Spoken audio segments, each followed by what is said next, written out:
Olá, tudo Oi, bem? Má. Tudo bom? Sim, com você? Joia!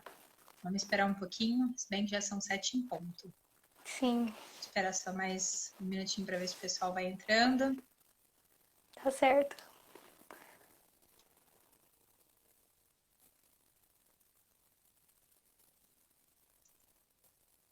Bom, vamos lá? Vamos lá. Então, bom, é com muita alegria que hoje eu inicio aí a nossa semana do início de carreira. Eu preparei um conteúdo muito especial para esse momento que a gente sabe que é cheio de questões, incertezas, inseguranças, medos. E aí, vindo nesse momento aí de pandemia, então, que os processos seletivos estão mudando o formato, eu quis trazer isso para realmente dar uma orientação, dar um acalento, trazer um conteúdo importante para quem está passando por esse momento de início de carreira.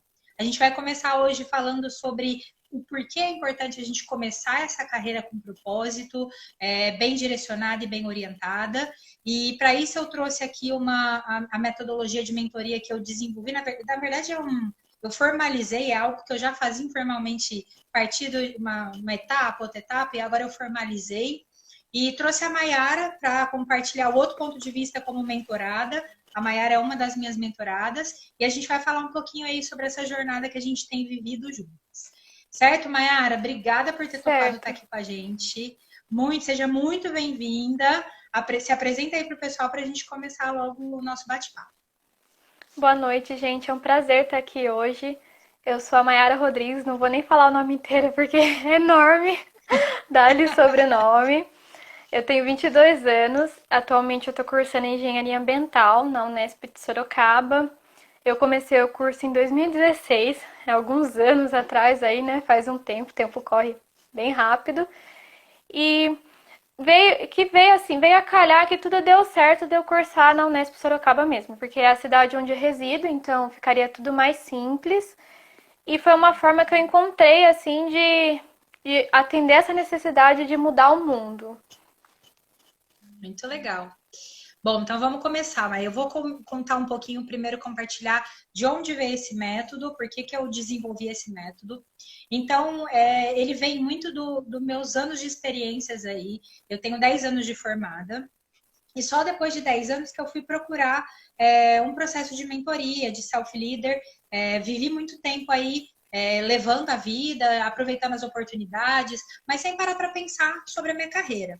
Em dado momento eu falei, não, peraí, eu gosto do que eu faço, amo muito o que eu faço, mas sabe quando faltava alguma coisa, eu sentia falta de algo mais. E aí eu fui buscar esse autoconhecimento, fiz o programa de self-leader, e eu descobri que a minha vocação era realmente ajudar pessoas, estar próximo de pessoas para fazer essa orientação. Eu já fazia isso com o meu time, né? Que eu estou como gestora há 5 anos, mas eu precisava fazer isso de uma forma mais abrangente. E aí veio a ideia de então fazer uma mentoria.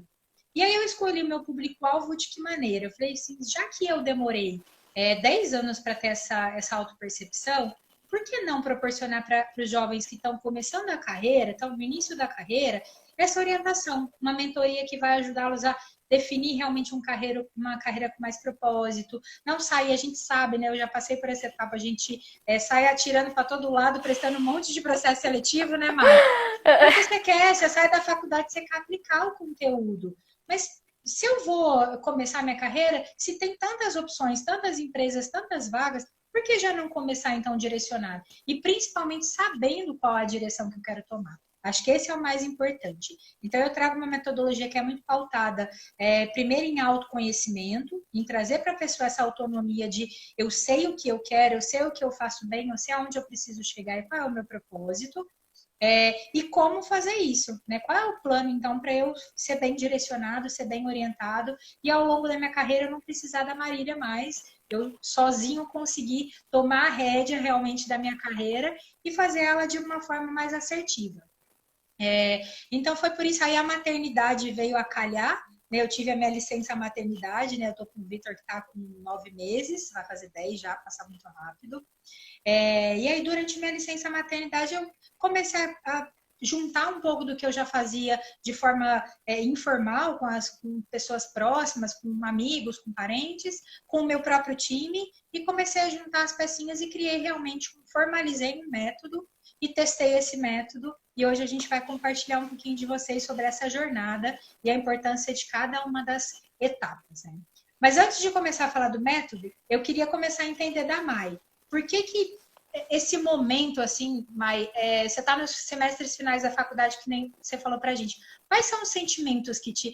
isso que eu falei, eu lembrei um pouco da minha época, mas tangibiliza pra gente. Quais são os sentimentos que norteiam aí esse fim da faculdade para você? Tá, vamos lá. É um momento de muita incerteza, gente, principalmente agora no momento delicado que a gente tá vivendo. Porque veio a pandemia, ela alterou todos os planos, né? Todos os planos, assim, porque mudou totalmente a rota do que eu ia fazer. Então você começa a se desviar um pouco do plano inicial e isso já gera um pouco mais de ansiedade. E outra, o curso de engenharia ambiental, ele é um curso de formação muito ampla. Tem muitas possibilidades. E aí você começa a se questionar, você não tem experiência em nada? No que eu vou atuar? Sabe, você começa a se questionar. Então é um momento de muita ansiedade, dessa preocupação de, eu preciso conseguir um estágio, mas esse estágio tem que fazer sentido pra mim, mas e como que eu faço? Como que eu escolho? Entendeu? Então é um momento de muita incerteza. Eu passei por isso também, Mai, pela mesma motivação. A engenharia de produção também tem muitos caminhos. É legal ter muitos caminhos, né? São formações mais holísticas, mais processuais, mas por outro lado traz esse problema. Quando a gente não tem experiência, e aí, o que que eu faço? Qual que é o caminho que eu vou tomar? Então, eu entendo bem, porque eu passei exatamente por isso quando eu fui formar também, que eu falava, nossa, e se eu não gostar do estágio? E a gente, quando é jovem, a gente tem aquele sentimento de que tudo é definitivo, né? E Tudo se é eu for para o definitivo. caminho errado, meu Deus, como que eu vou fazer para voltar atrás? E aí, como que eu Então, eu acho que faço? faz todo sentido. É. Faz todo sentido o que você falou. E qual que é hoje o seu maior medo, Mai? Bom, o meu maior medo é justamente de eu escolher errado. É porque eu fico imaginando, criando vários cenários dentro da minha cabeça e eu me pergunto, vai que eu escolho errado e vou para um trabalho que eu não gosto e tem estágio que é até de 2 anos. E aí, o que que você faz? Você vai prestar PS de novo? Porque quem está passando por PS ou quem vai passar sabe que é um processo, assim, um tanto exaustivo, porque tem PS que tem inúmeras etapas, sabe? São muitas etapas. E aí você fica, mas e aí? Eu vou voltar para o começo de novo? Eu já vou ter acabado a faculdade? Eu vou poder fazer outro estágio? Então, acho que a principal, assim, o principal medo é a questão de errar, sabe? Na hora de escolher. Eu imagino, é muito difícil mesmo. E você para frequentemente para pensar sobre o que você ama fazer? É algo que você faz rotineiramente? Como que é isso? Bom, eu vou responder essa pergunta relatando um pouquinho a respeito do início da faculdade. Quando eu ingressei na faculdade, eu particularmente creio que as pessoas quando ingressam na faculdade, em geral lá na idade entre 17 e 18 anos, que é o normal, óbvio que algumas pessoas ingressam mais tarde, outras, enfim. Eu sinto que a gente é muito imaturo. E aí a gente sente aquele baque muito grande de transição de rotina. Porque eu tinha uma rotina antes Sim. da universidade e eu assumi outras responsabilidades. E se a gente para pensar que é algo que a gente está fazendo para exercer no futuro, sabe? É uma responsabilidade muito grande. Então te dá Uhum. aquele sentimento de adaptação, tipo, todos os sentimentos à flor da pele. E aí são semestres, assim, adaptativos. E aí depois você entra meio que num piloto automático. Porque você vai se adaptando, aí você Sim. entra no piloto automático e algumas coisas, até da sua personalidade, ficam pouco adormecidas durante a universidade, se você parar para refletir, entendeu? Então era uma coisa que acontecia meio pontualmente. Eu estava lá numa prática de laboratório que eu gostava muito e eu parava e pensava, nossa, seria muito legal se eu fizesse isso na minha vida profissional, mas não era algo que eu alimentava que eu destrinchava e falava, nossa, eu gostaria de fazer por isso, queria fazer pelo resto da vida. Não era algo que eu alimentava, entendeu? Uhum. Mas mesmo na vida pessoal, assim, você costuma parar para pensar, o que que eu amo fazer? Tipo, qual que é meu hobby, alguma coisa? Você tem esse costume? Não era um costume antes da mentoria pra mim, porque até quando me perguntavam, Mayara, o que que você gosta de fazer? Qual é o seu hobby? Eu parava e ficava tipo, será que é ler? Será que é cantar? Será que é dançar? Sabe? Não tinha muito um hobby definido. Uhum. Legal. E Mai, como que foi a faculdade para você? Como que foi vivenciar esses anos aí na... Está sendo ainda, mas enfim. Como foram esses anos na Unesp? Bom, uma experiência muito intensa, porque vou até dar o exemplo aqui do meu eneatipo. Eu sou uma pessoa do eneatipo tipo 1, que é a pessoa perfeccionista e também conhecida popularmente como politicamente correto. Então, assim, foi uma experiência um pouco sofrida e intensa ao mesmo tempo. Porque a gente aprende que não dá para fazer tudo da forma como a gente gostaria e nem tudo nos mínimos detalhes. Eu, particularmente, eu fiz faculdade integral. Então, assim, às vezes eu tinha que priorizar. Não dava para fazer tudo 100%. E não fazer uma coisa 100% não significa que você não vai entregar algo legal, bacana, com qualidade, mas significa que você vai priorizar na sua vida. Então, foi uma experiência muito intensa, onde muitas coisas, assim, se afloraram, entendeu? E são coisas que eu não parava para refletir e às vezes não parava para pensar como que eu vou tratar isso, sabe? Uhum. E para o seu eneatipo, isso é algo realmente. A gente vai falar daqui a pouco o que é eneatipo, tá, gente? Não se preocupem que eu vou explicar direitinho o que é o eneagrama, por que eu decidi adotar essa metodologia. Mas para o eneatipo da Mai, que é uma pessoa super perfeccionista, eu imagino que tenha sido super difícil. Eu fiz engenharia também, e engenharia é algo que realmente às vezes a gente tem que equilibrar os pratinhos, né? Um Sim, monte de equilibrar. matéria, de disciplinas que, né, vão se misturando, uma depende da outra e a outra depende da uma. Então, para o seu eneatipo, eu imagino que tenha sido muito difícil realmente fazer a faculdade de engenharia. É muito É, intenso, como você é falou. muito intenso. No início, a gente tinha um plano diferente, porque mudou um pouquinho o plano pedagógico, mas no início a gente tinha lá por volta de 8, 9 disciplinas, alguns laboratórios bem puxados, e aí você vai fazer o relatório. Eu quero fazer o relatório assim muito bem feito, mas aí acaba Mais perfeito. que não sai da forma como você deveria, como deveria, porque justamente porque você está fazendo uma experiência, às vezes alguma coisa sai errado, você tem interferência ali. Então foi tudo muito intenso. Eu vivi a experiência assim de uma forma bem calorosa, entendeu? Está vivendo, né? Daqui a pouco vem o Estou, estágio e estou aí, vivendo, né? né? Ainda não É acabou. isso aí. Muito bom, Mai. E o que você espera do mercado de trabalho? Assim? Quais são as suas ambições aí para o mercado de trabalho? Então, o meu maior anseio para o mercado de trabalho é que eu consiga aplicar o meu propósito, porque é uma coisa que eu faço essa reflexão, que é aliar a sustentabilidade com o desenvolvimento. Então, é uma coisa assim que vem muito forte. Eu espero um espaço onde eu consiga me desenvolver e que eu consiga respeitar ao máximo os meus princípios, entendeu? Essa questão do ser detalhado, do ser politicamente correto, enfim, é um espaço que eu espero me desenvolver. Legal.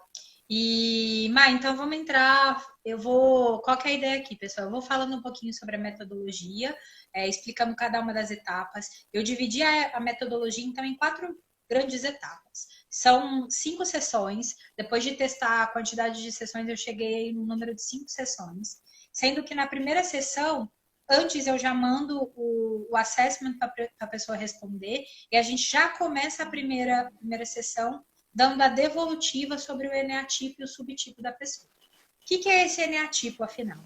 O eneagrama, então, ele é uma metodologia milenar que não se sabe, de fato, a origem real de onde veio esse eneagrama, mas ele se popularizou muito e é uma ferramenta que eu acredito que faz muito mais sentido para mim, né, na minha visão, porque é uma ferramenta que não vai só falar sobre as capacidades da pessoa de liderança ou o que ela faz bem, ele vai na essência. Ele realmente, quando você olha para o eneatipo, e é uma experiência que eu vivi com o meu time de mentorados, e até então, até o presente momento, 100%, quando eu começo a ler o eneatipo, fala, parece que você está me lendo.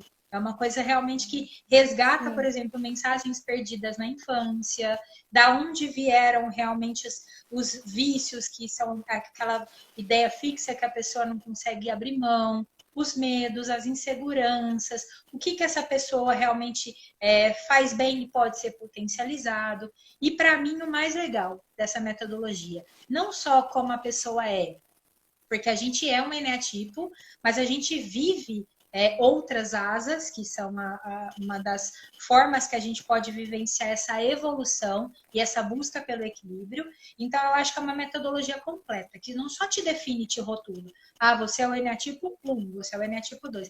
Você é o eneatipo 1, mas você pode transitar nas suas flechas, você pode transitar nas suas asas, e de uma maneira, se você pensar para parar e descobrir isso de uma forma que você queira mudar e queira evoluir, você consegue saber o como fazer isso. Então, por isso que é uma metodologia que eu escolhi para fazer.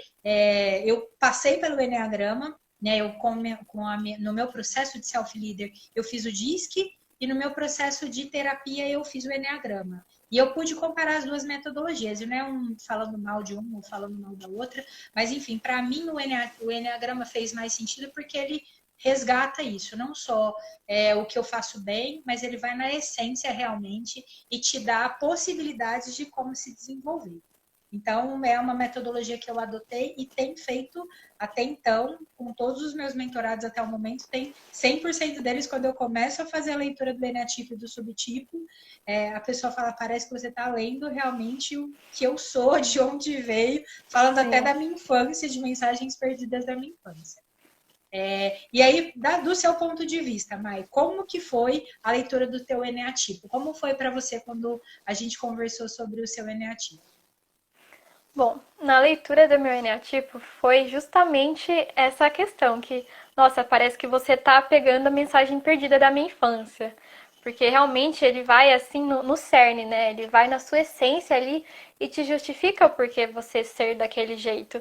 E mais do que isso, ele te ajuda a você usar seus pontos fortes a seu favor, sabe? Ele elucida e também a questão da gente ter ciência e clareza de quais são as minhas vulnerabilidades. Como que eu posso tratar isso? Entendeu? Eu vou dar um exemplo aqui. Por exemplo, o meu tipo 1, o perfeccionismo, né? Eu tenho essa questão da busca constante pelo perfeito, pelo inalcançável. E como que eu posso fazer isso para voltar para o meu ponto de equilíbrio, para me equilibrar? Eu posso implementar atividades do improviso. E uma coisa que eu tenho implementado ultimamente, que tem feito efeito comigo, é a questão da yoga ou a questão da dança. Porque é simplesmente, hoje eu vou praticar yoga ou amanhã eu vou praticar dança. Eu nunca sei qual treino eu vou praticar, eu só abro lá no YouTube, hoje eu vou praticar uma aula de yoga. Um dia para o foco, para concentração, outro dia para alongar a coluna, abrir o peito, entendeu? Então ele te dá esse poder. E todo mundo já ouviu aquela clássica questão de PS, tipo, fale seus pontos fortes e seus pontos fracos. E aí você para pensar, você fala, e agora? O que eu respondo? Uhum. Quais são os meus pontos fortes? Quais são os meus pontos fracos? E o Enneagrama, ele vem te ajudar com isso de uma forma poderosa, porque ele te dá uma segurança para falar, olha, meu ponto forte é isso. Porque quando você tá fazendo a leitura, aquilo faz sentido para você, entendeu? Então foi isso para mim, olha, você tá nesse ponto aqui porque tem coisas da sua infância, da sua essência que te levaram a isso. E uma coisa bem legal também, que eu até comentei com a Marília, é se isso é fixo. Não, gente, não é fixo. A gente pode manifestar diferentes eneagramas ao longo da nossa vida. Exato. Muito então, bem lembrado, Maia. Outra coisa que eu gosto muito no eneagrama, ele não é algo determinístico. Você é esse tipo, você vai ser esse tipo. A sua essência é um eneatipo, mas você pode modificar e passar por vários momentos de vivenciar os aspectos de outro eneatipo ao longo da tua vida. Então, e faz sentido, né, Mai? Quando você começa a buscar o equilíbrio, buscar realmente atividades que te tirem um pouco da zona de conforto, que nem você tem feito agora, você consegue migrar muito mais para uma asa 8 ser mais assertiva e né, menos usar mais o racional e menos aquela coisa muito visceral, né? Então, Sim. Acho que faz todo sentido mesmo. Muito bem lembrado. Ele não é estático, ele pode muito bem ser dinâmico, dependendo da tua vontade realmente de fazer isso de uma forma dinâmica. Né? Acho que uma coisa que é interessante comentar, Mai, é que também não tem um tipo certo ou um tipo errado de eneagrama. Verdade. Que é uma coisa fundamental. Cada pessoa a sua maneira, cada pessoa tem sua potencialidade, cada pessoa tem sua vulnerabilidade. Então é importante lembrar isso. E todos os tipos de eneagrama têm um ponto de equilíbrio, né? Tem um ponto de energizar ali. muito legal isso, e é muito bem lembrado, porque é uma das coisas que me chama a atenção no Eneagrama também. Porque ele fala muito disso. Não existe, eles são 9 tipos, né? Por isso o Eneagrama, né? E ele, a essência dele é mostrar isso, que não tem tipo certo e tipo errado. A gente precisa de todos os tipos. Ele trata de uma forma, a metodologia trata de uma forma coletiva. Não é importante a Maiara, só a Maiara ser do tipo 1, a Marília ser do tipo 2, o fulano ser do tipo 3, o ciclano ser do tipo 4. O coletivo é o importante. A gente precisa de todos os eneatipos para justamente a gente viver de uma forma equilibrada, harmônica, em perfeita, realmente, tipo, evolução. A gente só vai conseguir evoluir como espécie, como humanidade, se a gente tiver os 9 eneatipos. Então, super bem lembrado. É uma das coisas que me chamou a atenção também. Quando você vai fazer, por exemplo, um assessment individual, muito individualizado, ele fala muito da pessoa. O eneatipo não, ele fala da missão no mundo da pessoa.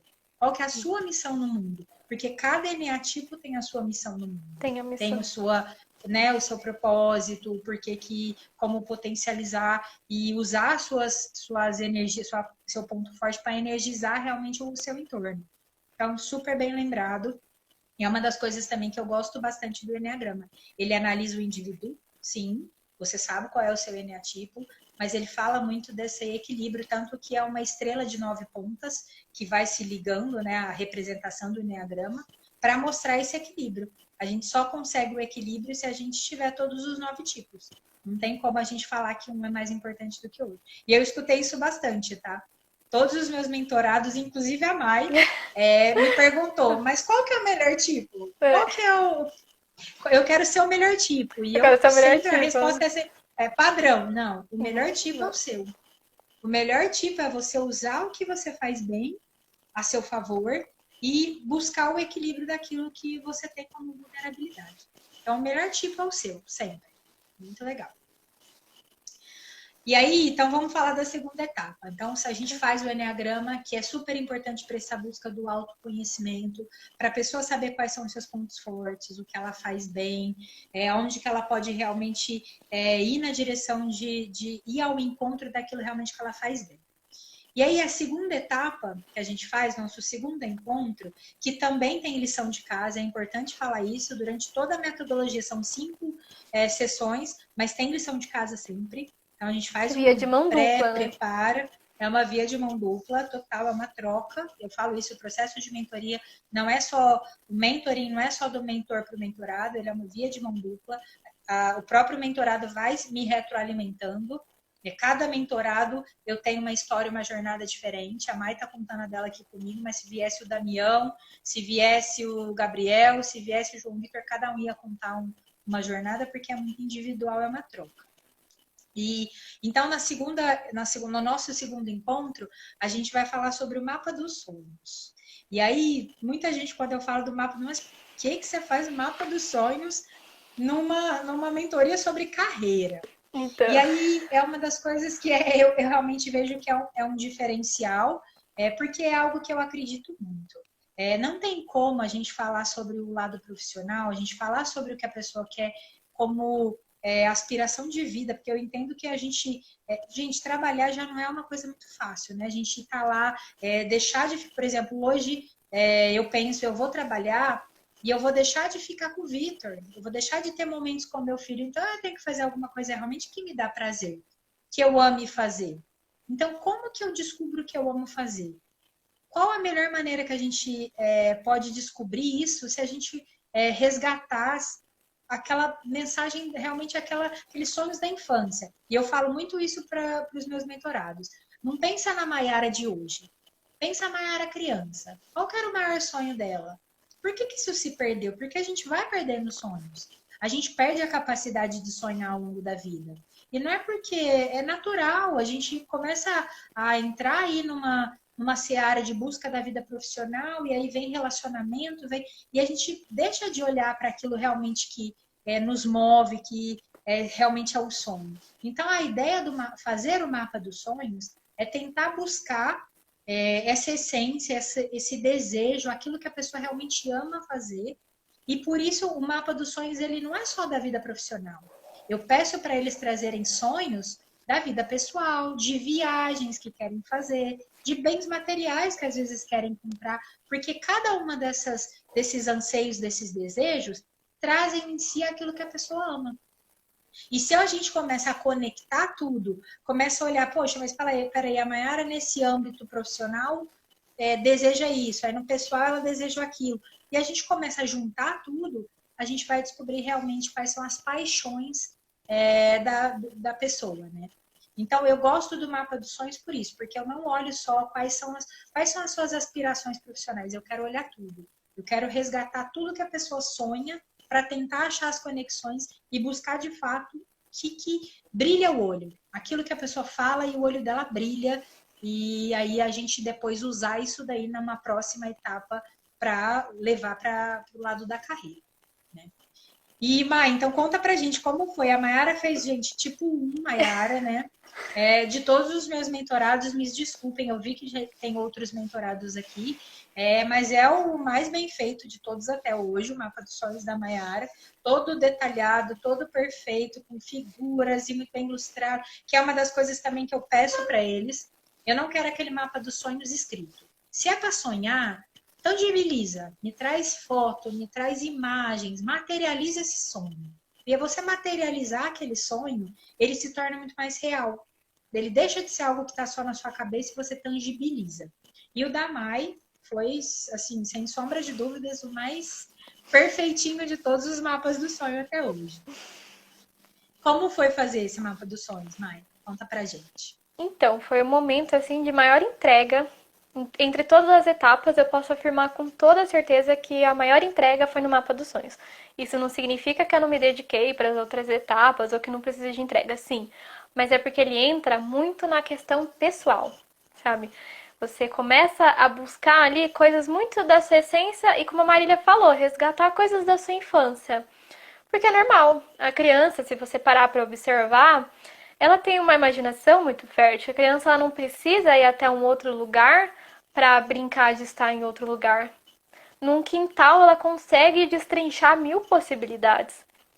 Então é muito disso. É eu resgatar quais são os anseios da Mayara criança, óbvio, de forma que isso faça sentido para mim agora. Porque não adianta eu olhar lá, queria ser astronauta, mas agora eu quero ser astronauta, não. Entendeu? É uma coisa que faça sentido também, que seja palpável. Então foi um momento de muita entrega e conforme eu fui buscando as figuras, eu senti tudo isso muito, muito sólido. E coisas que eu não desconfiava, que eu não tinha parado para refletir, que não tinha se mostrado no meu enneagrama, veio ali com tudo no mapa dos sonhos. E as coisas realmente vão assim, vão convergindo para um ponto, né? A gente vai colocando vários pontos no mapa dos sonhos, são trabalhados vários aspectos. Eu vou dar um exemplo aqui para tornar bem tangível, que é a questão do eu tenho o anseio de escrever um livro de ficção. Porque assim, eu adoro ficção, adoro coisas assim que estão além do real, que vivem no nosso imaginário, na nossa imaginação. E eu tenho o sonho de escrever um livro que deixe palpável isso, sabe? Que coloque, assim, os meus pensamentos mais profundos ali. E aí veio muito forte essa questão do eu ter paixão por inovar, sabe? Ter paixão pelo que é diferente. E é uma coisa que não tinha se mostrado no meu enneagrama, porque no meu enneagrama é uma pessoa tipo 1, imagina uma pessoa tipo 1 querendo tirar os pés do chão. Entendeu? E aí é uma coisa que vem complementar e é uma coisa que é muito pessoal. Então é um momento de muita entrega e de muita descoberta ali no mapa dos sonhos. E também é muito bom, porque você vai usar isso para a vida, sabe? Você resgata coisas que com a nossa rotina, o nosso dia a dia, ficam adormecidas ali. Entendeu? E a gente acabou convergindo isso tudo que a Maia falou, essa parte do ficção, de algo realmente que não existe, aparecia em todos os aspectos. Da vida pessoal, profissional, das viagens, Das né? Todas as viagens. viagens eram muito fantasiosas. E a Muito gente acabou fantasiosas. convergindo isso para a Mayara gosta de processos de transformação, de criar coisas que são novas, de projetizar, e aí usar o potencial aí do tipo 1 que é organizado, disciplinado, para criar coisas realmente que não existem, né? Que aí veio tangibilizado pelo livro de ficção que ela quer escrever.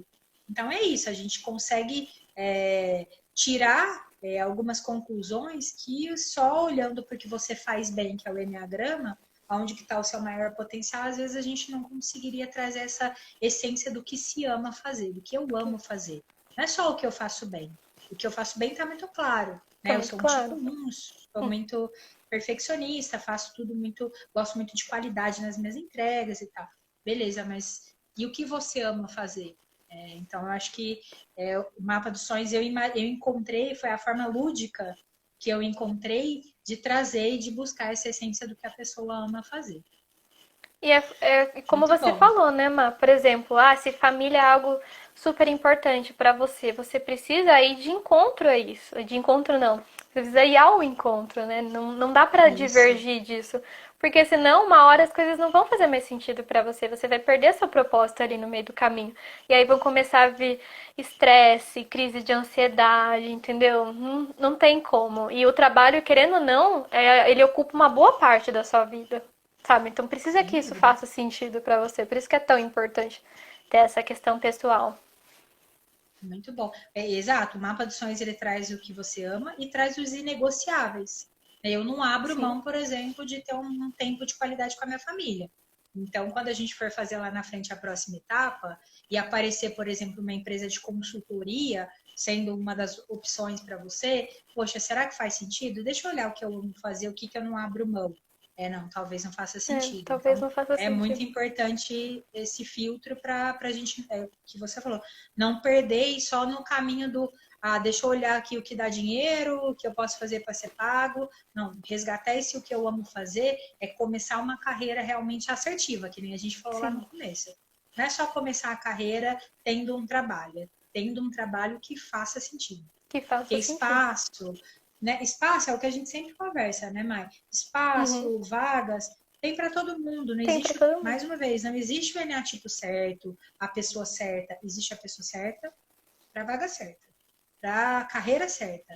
Né? Então, quanto antes a gente conseguir descobrir isso, menos frustração, menos tipo, ansiedade, menos Ansiedade. problemas, como a Mai falou, a gente vai trazer para a pessoa. Muito bom. Então, a gente já respondeu duas perguntas da minha realmente o que a gente busca com essa mentoria, que é o Ikigai. O que é o Ikigai?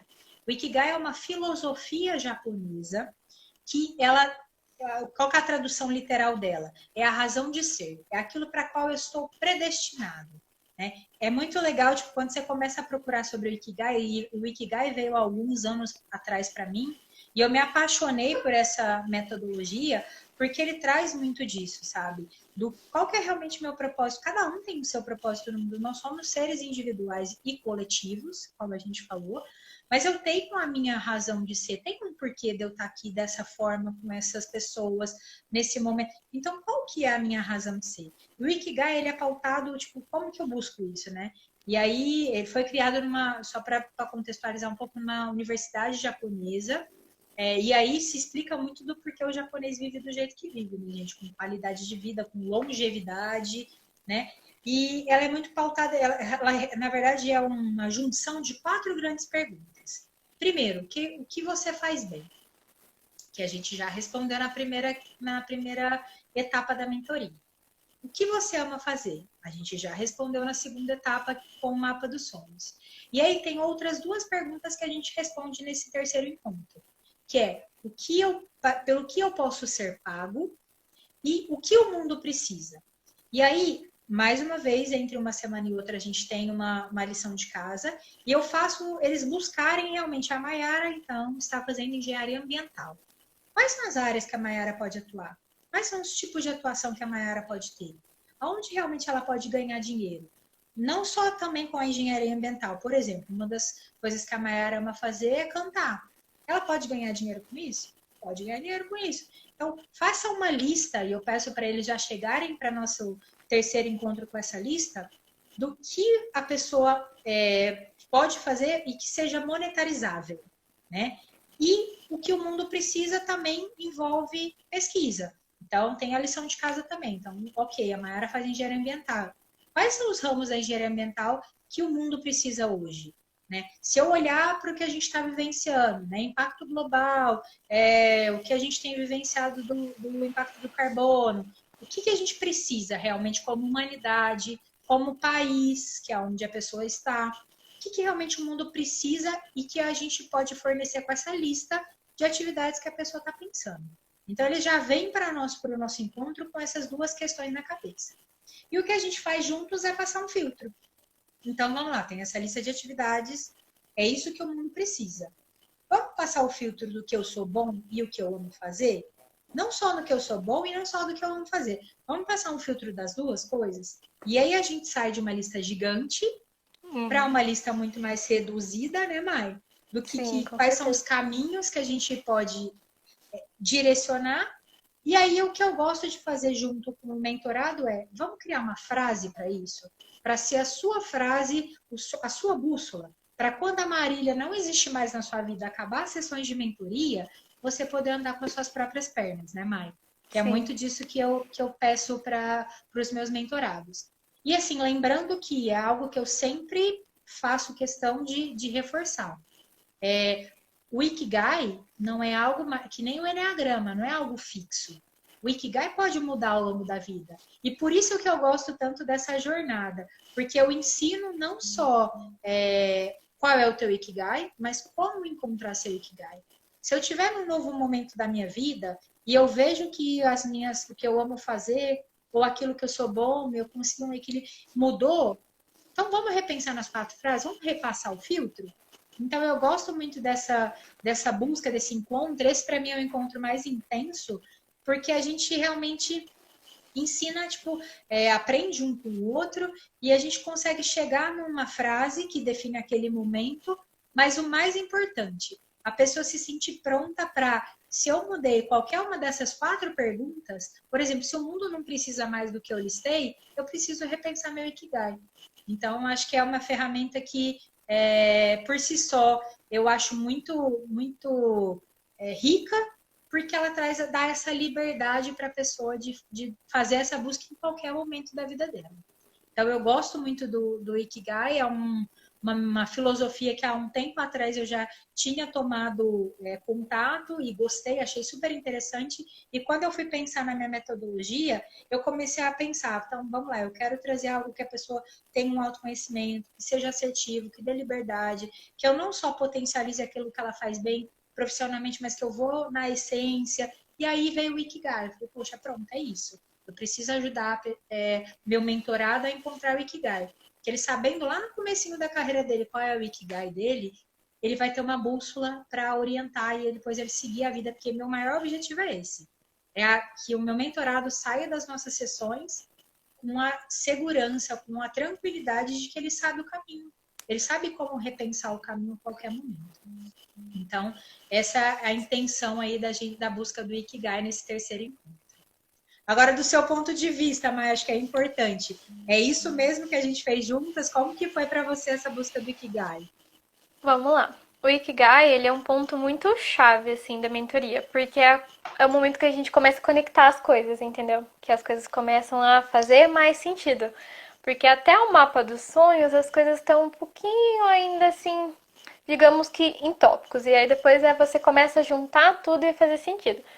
Um exemplo que eu vou dar aqui, por exemplo, porque pode ter uma amiga minha que se formou na Unesp, engenharia ambiental, fez assim, vamos supor que ela pesquisou até coisas muito parecidas, se desenvolveu ali da mesma forma, só que ela vai ter aptidões diferentes, entendeu? Eu, por exemplo, vou trabalhar com construção sustentável e a pessoa vai trabalhar com tratamento de água, porque isso faz mais sentido para ela.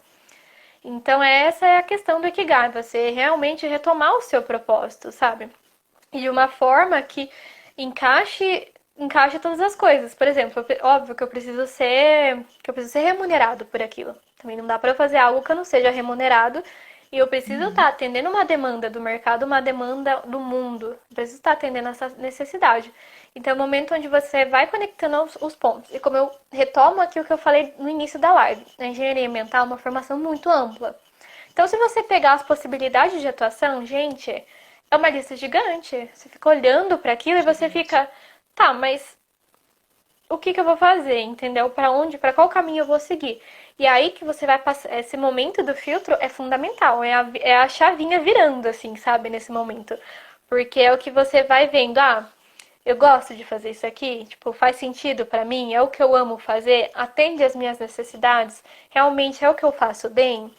Isso vai ser fundamental lá na frente, depois, entendeu? Isso te dá uma segurança também. Como a Marília falou, é uma ferramenta que você pode usar ela ao longo da sua vida também. Tem essa permissão para as coisas mudarem, né? Não é algo fixo e estático, é dinâmico também, porque pode ser que amanhã o mundo já não precise mais daquilo que você está fazendo hoje, entendeu? Então você com essa ferramenta você consegue parar e repensar tudo. Ah, e o que, que o mundo precisa agora? Bate com os meus propósitos? Então é essa questão da ferramenta respeitar o seu individual, porque como eu falei, formações parecidas você vai ter, tem um monte de engenheiro ambiental no mundo, só que cada um tem o seu propósito, entendeu? E essa ferramenta ela vem para te auxiliar nisso, para ela respeitar o seu individual. Então, assim, é uma ferramenta sensacional. Muito bom, que bom. Legal, então a gente passou por essa jornada juntas, e aí a última etapa, né, que é o penúltimo encontro, porque depois a gente faz um quinto encontro sobre lições Sim. aprendidas, que a ideia é essa, eu também estou em constante evolução, em constante aprendizado, e como é uma jornada, como eu disse, o mentoring para mim é uma via de mão dupla. Então, no quinto encontro, a gente vai falar sobre tudo que foi a jornada até o momento. Mas o quarto encontro, que também aí é super importante, não adianta só a gente achar o que a pessoa, qual é o propósito dela, qual é o Ikigai, e aí falar, agora vai pro mundo, vai pra tua Vai. carreira, começa, ela vai prestar seus processos seletivos e se vira. A gente Boa, né? precisa de ajudar, né? Precisa sentar juntos para Sim. pensar, tá, qual é o plano, Qual é o né? plano, E né? aí, o que a pessoa vai fazer depois que a Marília acabar 5 sessões, o que a Mayara vai fazer sem a Marília, qual que é o caminho que ela vai seguir? E aí, para definir qual que era a metodologia de fazer o plano de ação, que existem várias, né, gente? Tem, enfim, tem SWOT, tem PDCA, tem várias maneiras da gente fazer um plano de ação.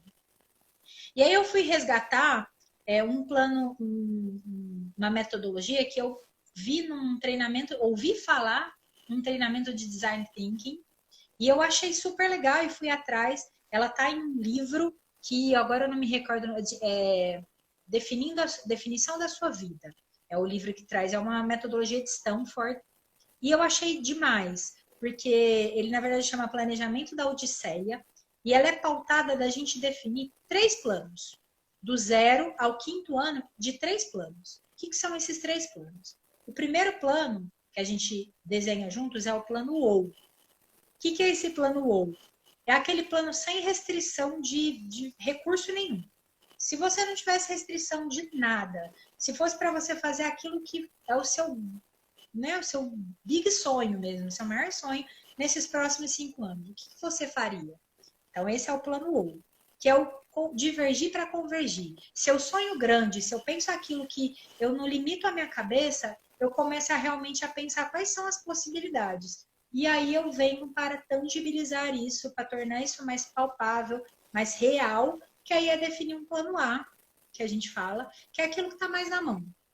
Então, a Mayara, por exemplo, engenheira ambiental, formada pela Unesp, quer um caminho, seguir pelo caminho, gosta de estudar, mas não quer estudar agora, quer seguir por esse caminho, por essa linha.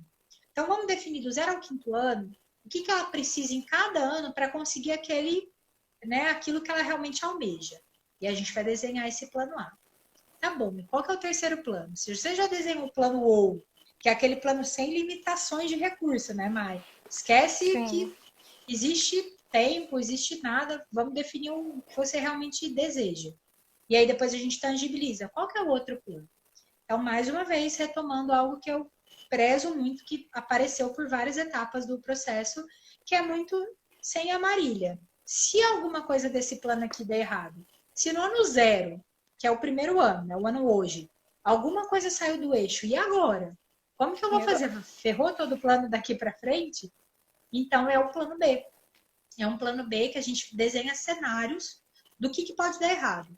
Ah, se eu não conseguir no ano 0 fazer isso, quais são as consequências disso nos próximos anos? Ah, mas se der errado aquilo, quais são as consequências disso nos próximos anos? É o dar liberdade e pensar, tipo, dar segurança para o mentorado de que se alguma coisa der errado, sempre vai ter um plano B. Alguma coisa sempre pode ser feita para tratar isso e lá na frente, no 5º ano, a gente chegar, independente de qual foi o caminho, a gente chegar no grande objetivo. Então a ideia é essa. A essência dos planos A e plano B são muito parecidas, porque o aonde quer chegar no 5º ano são muito parecidos. Mas o caminho são totalmente diferentes, porque a gente começa a simular juntos o que pode dar errado. E se der errado, o que eu posso fazer? O que eu posso antecipar, por exemplo, se eu não conseguir uma bolsa de estudo? Eu quero uma bolsa de estudo para estudar no exterior. Foi um dos casos do meu mentorado, de um mentorado meu. Tá bom, mas se não sair essa bolsa, o que eu posso fazer? Poxa, então eu posso correr atrás de um outro estágio, posso colocar um outro estágio aqui para juntar dinheiro, para conseguir a grana, para fazer isso de uma forma não paga pela universidade, mas paga por mim. Então a gente consegue pensar juntos em todas as possibilidades do que pode dar errado e com isso, mais uma vez, eu tiro a dependência do mentorado de mim e dou realmente a liberdade, a autonomia para ele de seguir a vida pós-mentoria, pós-jornada de mentoria, a pensar tipo, de forma própria, de forma independente, o que se alguma coisa der errado, o que pode ser feito. Então, essa foi a minha intenção de adotar essa metodologia, que eu achei super interessante quando ouvi falar e fui pesquisar mais e vi que ela é super aplicada, para trazer essa segurança para o meu mentorado. E aí, vamos lá, Maia, agora eu quero ouvir da sua visão. Fez sentido? O que você achou de ter que desenhar 3 planos, não só um plano de ação? Com certeza fez sentido, principalmente porque quando a gente para refletir, a gente pensa nisso, né, nessa possibilidade, tá? Mas e se alguma coisa sai fora dos eixos? Porque acontece, a nossa vida, ela é cheia de interferentes, de fatores que a gente não tá controlando ali. E para isso é tão importante a gente ter mais que um caminho. E como você falou, não dá pra ficar a vida inteira perguntando: e agora, Marília, o que eu faço? E agora, qual que é o próximo passo? Entendeu? Então, justamente você dá esses 3 planos pra gente ter, assim, possibilidades. Tá, primeiro não deu certo, tipo, não saiu como eu planejei. E agora, o que eu faço? Tá, tem esse caminho. Entendeu? Então, eu senti segurança nisso, em ter ali o desenho pra eu atingir. Óbvio que a gente não muda o grande objetivo, mas a gente muda o trajeto, o percurso que a gente vai fazer para atingir aquele grande objetivo. Então, realmente foi isso que eu senti. Foi uma segurança para caso as coisas não saiam como planejado, eu consiga ter essa autonomia de pensar qual rota eu vou seguir agora. Vou seguir a rota B. Mas a rota B não tá dando, então vamos uma rota C, entendeu? Mas acho que o grande, assim, o fundamental é que eu vou ter a garantia do meu objetivo no final. Mas tenho vários trajetos para isso, entendeu? Muito bom. Acho que é isso. Então, a nossa jornada juntas foi muito pautada nisso. Eu só queria te deixar claro que hoje eu falei sobre a minha metodologia de mentoria, mas o que eu queria deixar muito bem direcionado nessa live. Independente se é meu método de mentoria ou qualquer outro, por que é tão importante a gente começar a carreira bem direcionado? Para isso que a Maia acabou de falar.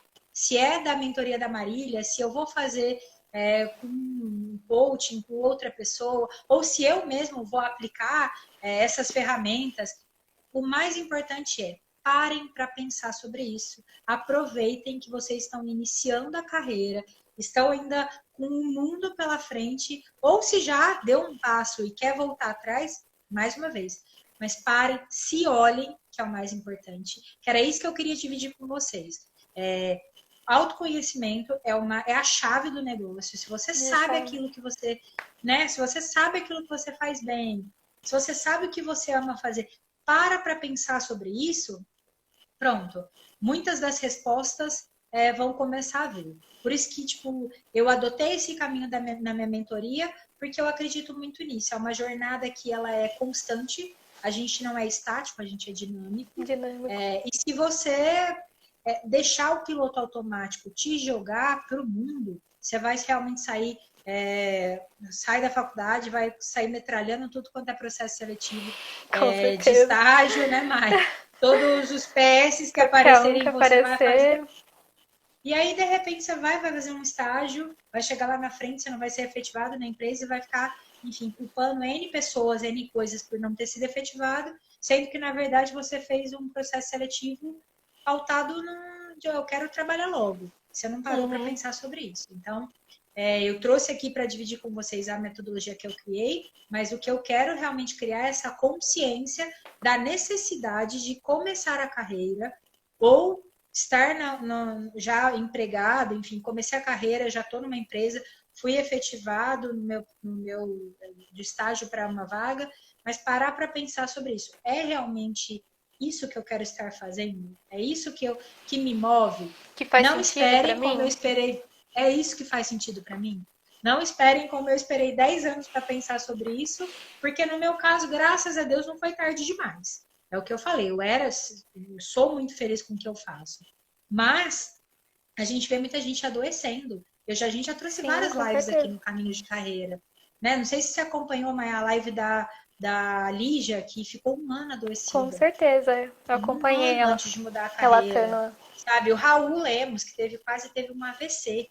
Sabe? Tipo, então não espera isso. Não espera o corpo dar essa Esse mensagem tão estado de dolorosa. calamidade, né? Calamidade, é isso. Para pensar e analisar sobre a sua carreira, porque é o que eu falo. Depois que eu fui mãe, eu comecei a pensar que a minha carreira, o ir trabalhar, é deixar de ter momentos com o Vitor ao longo do dia.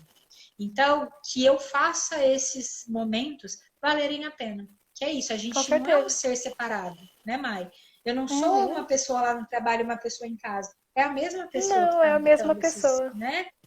Então tem que fazer sentido. É isso que eu queria conscientizar vocês nesse primeiro dia aqui de live.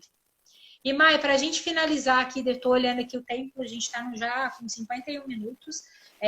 Eu queria entender, tipo, de tudo que a gente falou, o que foi a maior transformação que a mentoria trouxe para você? Então, a maior transformação foi realmente assim, ó, uma coisa que eu comentei ao longo da mentoria com a Marília e vou retomar aqui de novo. Você não precisa se moldar, não precisa criar uma persona para se encaixar em uma vaga, ou se encaixar num trabalho, ou para passar a vida inteira exercendo algo que não é real. Não, você consegue sim, no seu estado, com as suas características, com o seu ser individual, achar algo que respeite isso. E tudo isso que a gente está falando aqui não é só para o estágio. A gente criou um plano para além do estágio, entendeu? E, por exemplo, uma coisa que é claro na minha cabeça é que eu quero seguir ainda a carreira acadêmica, quero um mestrado. Mas uma coisa que a gente viu muito forte, que foi definida aqui, que eu preciso de um gap, eu preciso dessa distância entre formar, dar uma respirada, colocar a mão na massa para depois retomar essa questão. Mas é isso, a gente fazer algo que faça sentido. Foi isso, a autonomia e segurança para dizer assim, tem um lugar para mim no mundo, sabe? Tem um lugar onde meu Uhum. propósito vai se encaixar, isso que é a grande questão. Um lugar onde eu não preciso adoecer para estar, entendeu? Que realmente eu exerça aquilo que eu gosto de fazer, porque como você falou, o trabalho é um tempo precioso da nossa vida e a gente está deixando de estar com a nossa família, como no seu caso com o seu filho, então tem que ser algo que vale a pena, entendeu? Então essa foi a grande lição que eu levei aí da mentoria. Que bom que foi para você sim, porque para mim também foi uma jornada super, super legal, muito gostosa de se fazer. Aprendi bastante com a Mayara e com todos os meus mentorados. Como eu disse, o mentoring é algo que eu gosto bastante porque é uma via de mão dupla mesmo, né? Em vários momentos, né, May, eu me abro muito para o mentorado, Sim, coloco a minha história, coloco os meus, né, meu eneatipo, falo sobre o que é para mim, para tangibilizar, porque acho que assim fica mais. A gente cria uma sinergia maior, uma conexão maior. Né? para ter Então, uma que bom troca que também realmente, né? é uma troca. É É uma isso. troca. Muito bom, Mai. Que delícia de bate-papo. Muito Muito gostoso, obrigada, Ana. viu? Foi Eu que muito, muito bom. agradeço. Começamos com o pé direito a nossa semana do início de Sim, carreira. Sem dúvida nenhuma, foi um bate-papo delicioso. E, pessoal, continuem com a gente nessa semana, porque a semana vai ser super especial. Amanhã vem a Bia falar com a gente. E a Bia é Headhunter e ela vai dar dicas, sugestões. Por mais que a gente tenha falado aqui várias vezes, não tem pessoa certa, pessoa errada. existe o jeito certo, a pessoa certa para a vaga certa, mas eu acho que algumas dicas do postura, Com certeza. como potencializar, como falar sobre os seus pontos fortes, não é se moldar, mas como eu faço isso de uma forma mais assertiva, mais clara, Sim. para que não tenha dúvida, não fique dúvida na cabeça de quem Uhum. está me recrutando. Então, ela vem dar dicas, assim, valiosíssimas para a gente, sobre processo seletivo, sobre dinâmica, entrevista, currículo, enfim, vários pontos que a gente vai abordar aqui amanhã. E depois de amanhã, na quinta-feira, vem a Amanda e a Isa. A gente vai fazer um formato diferente, né? Eu queria que tudo estivesse aqui no Instagram. Então, eu vou dividir a quinta-feira em duas etapas. Primeiro vem a Amanda falar com a gente e depois vem a Isa falar com a gente, outros 25 minutos. E ambas vão contar a história delas, as experiências que elas vivenciaram no processo de trainee, que é algo também que, né, tem um monte de mito, várias coisas que as pessoas falam sobre, enfim, as duas vêm aqui para elucidar, para esclarecer várias questões aí sobre o processo de trainee. É isso, pessoal. É Obrigada isso. por ter ficado aqui com a gente essa noite. Obrigada, viu, Mais uma pessoal? vez, Muito gratidão por obrigada, estar aqui Ana, comigo hoje. pelo Foi muito carinho, bom. pela confiança. Muito, muito, muito bom. Muito obrigada. Esteja com a gente aí no resto da semana, hein, Mai? Porque as dicas vão ser Pode importantes para deixar. você. Vocês também, hein, gente. Tá sensacional a semana. Muito bom. Obrigada, pessoal. Uma boa noite. Beijo, beijo e até amanhã. Obrigada, gente.